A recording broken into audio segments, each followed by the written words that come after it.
안녕하십니까.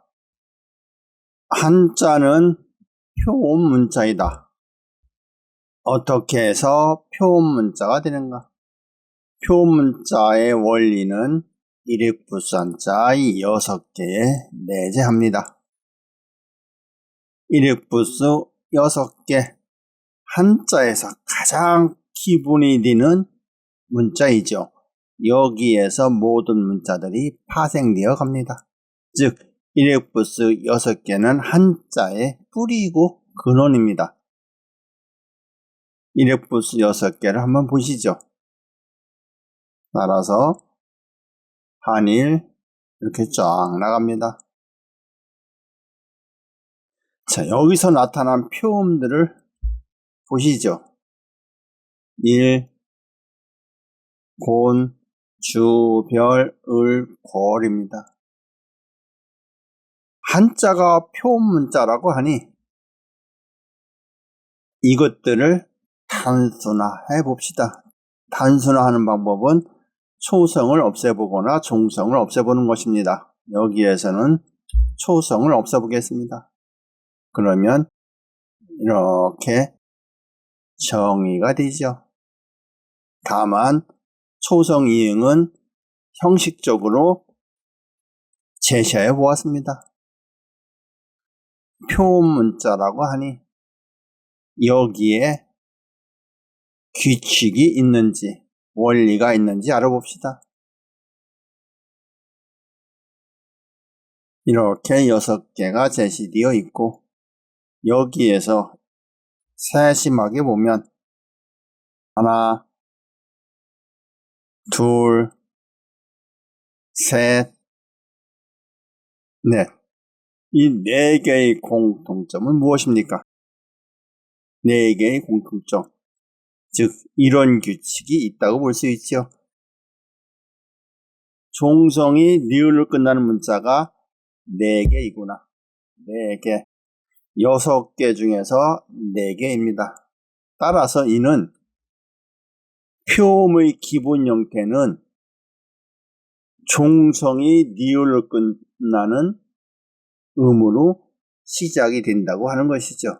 즉 우리가 사용하고 있는 한글의 모음하고 한자에서 기본적으로 사용하는 모음의 형태는 다르다고 하는 거예요. 그렇기 때문에 표음 문자 원리를 우리가 지금까지 인지하지 못했을 수 있습니다. 일획부수 6개, 종성 니을로 끝나는 문자 이렇게 4개가 제시가 돼요. 그리고 이러한 훈과 음을 가집니다. 표음을 도출하여 봅시다. 일, 열, 을, 월이 돼요. 한자는 상형 문자이니까 상형을 구분하여 봅시다. 첫 번째 것은 직선상형이에요. 두 번째는 호선상형. 세 번째는 무엇일까요? 무엇라고 이름을 붙여야 될까요? 이것은 곡선이라고 볼 수 있습니다. 곡선상형. 네 번째 것은 갈고리 골이에요. 갈고리 모양을 보세요. 어떤 속성이 있을까요? 어떤 상형일까요? 이것은 이런 속성이 있죠. 요 문자, 이것은 날카롭다 예자예요. 갈고리는 끝이 날카롭죠. 그래서 이렇게 예선상형이라고 볼 수 있습니다. 그러면 일획부수 한자 6개는 문자예요. 그래서 문자라고 하니 자, 여기서 문자의 속성이 뭐가 있을까요? 이건 역시 직선이에요. 직선. 삐침별도 호선입니다. 호선. 그러면 새을은 어떤 속성이 있을까요? 여기에서 어떤 속성? 이 속성이 있죠. 요 속성. 이것은 각이에요. 그래서 각 속성이 있습니다. 각. 그리고 갈고리 골도 여기를 보세요. 이것은 구부러지는 거죠. 곡 속성입니다. 곡. 그러면 상형 문자로 표현을 하게 되면, 상형 문자를 표현을 하게 되면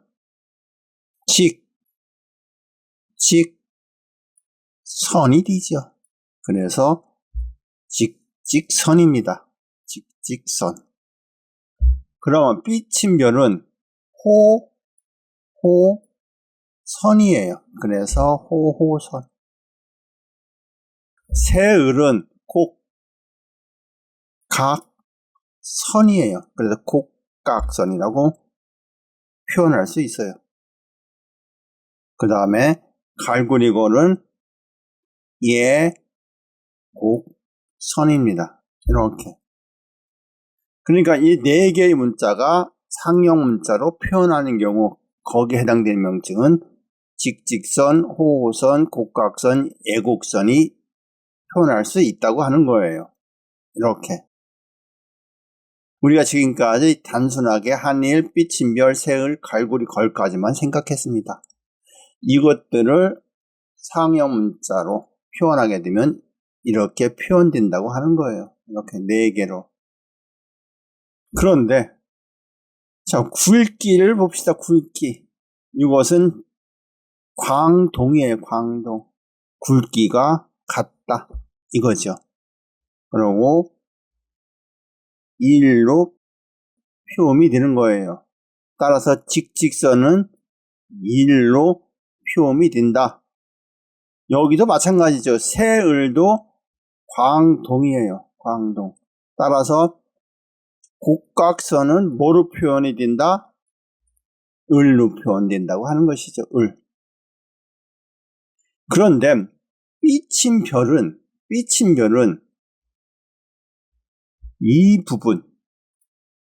삐침별은 이 부분이 넓어요. 이 부분이 좁고. 그래서 시광이에요. 시광. 시작이 넓다.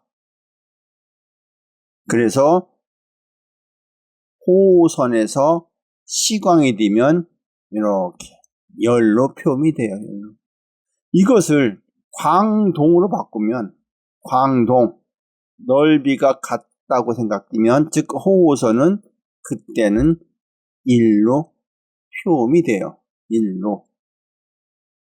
그러면 괄구리 골도 그러하죠. 이것도 시광이에요. 시작이 넓어요. 문자 그대로 갈고 끝은 좁을 수밖에 없죠. 그래서 이때는 이렇게 월로 표현이 되는 거예요. 월. 이것을 광동으로 하게 되면 이것은 이음이 난다고 하는 것이죠. 이렇게 기준이 동의를 해야 어떤 원칙, 어떤 원리를 도출할 수가 있는 것입니다. 그래서 직직선, 호호선, 곡각선, 예곡선이 이런 식으로 실제 문자를 쓰는 과정에서 표음이 된다고 하는 것이죠. 한자에는 힉순이 있습니다. 힉순. 이것은 순서를 의미하죠. 순서. 그런데 한자에는 많은 힉순이 있는데 단순화시켜 봅시다. 가장 단순화시켜 보면 선액과 후액이 있어요. 여기에서 해당되는 한자들이 이런 한자들이 있겠죠. 이런 한자들. 이런 한자들을 확대하면 표음 문자가 되는 것이죠. 그래서 한자에는 아주 특이한 음운 체계가 있어요. 일형, 이음이에요. 일형이 하나의 상형에 두 개의 음이 있다. 즉, 한 개의 형태의 두 개의 음을 가진다. 즉, 동일한 형태라 해도 선익, 후익에 달리 표음이 적용된다. 즉, 우리가 동일한 상형 형태지만 그것이 먼저 쓰느냐 나중에 따라서 음이 달리 적용이 된다고 하는 것이죠. 네 개가 제시가 되어 있고 기본적으로 광동이에요. 광동. 요 네 개 선이 요것이 이렇게 표음이 되죠. 이것은 어느 경우냐? 선익으로 쓰는 경우예요. 선익으로 쓰는 경우. 이 문자가 여기에서 먼저 쓰는 경우 1이라고 하는 것이죠. 근데 이것이 후익으로 사용이 되면 이것은 리을이 돼요. 리을. 그리고 이것도 마찬가지 리을이에요. 리을. 곡각서는 기역이 됩니다. 기역. 그리고 예곡서는 후익으로 사용되면 미음이 돼요. 미음. 이렇게 다르다고 하는 것이죠. 그런데 세을에 해당되는 곡각서는 세을 형태로 쓰는 경우는 많지 않고 거의 이런 형태를 쓰죠. 이런 형태. 그래서 여기 이 부분이 각이에요. 각. 반드시 각으로 되어 있어야 한다고 하는 것이죠. 일형 이음의 예시를 들어보겠습니다. 적합한 문자들이 여기에 있고 여기에 한일이 있어요. 한일. 이것을 직직선이라고 하죠. 직직선. 1. 선익으로는 1. 후익으로는 리을이 되죠. 리을. 그래서 이렇게 두 이의 상형을 제시하여 보겠습니다. 자, 이것과 이것은 굵기가 같아요. 광동이죠. 이 경우에는 이렇게 해서 조합이 되는 경우에는 1이 뒤집니다. 1. 이 부분. 이거에 비해서 이것이 굵지요. 그래서 이렇게 되면서 선광이 돼요. 선광. 그래서 이것이 선광이 되면 열이 되는 거예요. 열. 그럼 다음 것은 이 부분이 굵어요. 그러면 후광이 되죠. 후광. 그러면 이것은 얄이 되는 겁니다. 얄. 이 부분에서 얄로 변해요. 광동이면 1, 선광이면 열, 후광이면 얄. 이렇게 상형의 형태에 따라서 표음이 달리 도출된다고 하는 거예요. 그 다음에 길이를 봅시다. 길이. 자, 우리가 이런 형태가 있었어요. 이런 형태. 이것은 상형으로 읽으면 선단 후장이에요. 선익이 짧고 후익이 길다. 이것은 우리가 대표적으로 두 이의 상형이죠. 그러면 이것을 보겠습니다. 이것은 선장 후단이 되죠. 상형이 서로 상이하다는 거예요. 그러면 이것은 자, 전자는 이루이고 이. 후자는 인이죠. 인. 그래서 어질다 인자를 쓸 때 거기에 두이는 이렇게 써주어야 하는 거예요. 한자만이 가지고 있는 독특한 문자 체계. 일형, 이음. 하나의 형태가 두 개의 음을 갖는다. 선익에 쓰느냐, 후익에 쓰느냐. 즉, 홀수냐, 짝수냐. 이렇게 생각하시면 되겠죠. 한자는 표문자이다.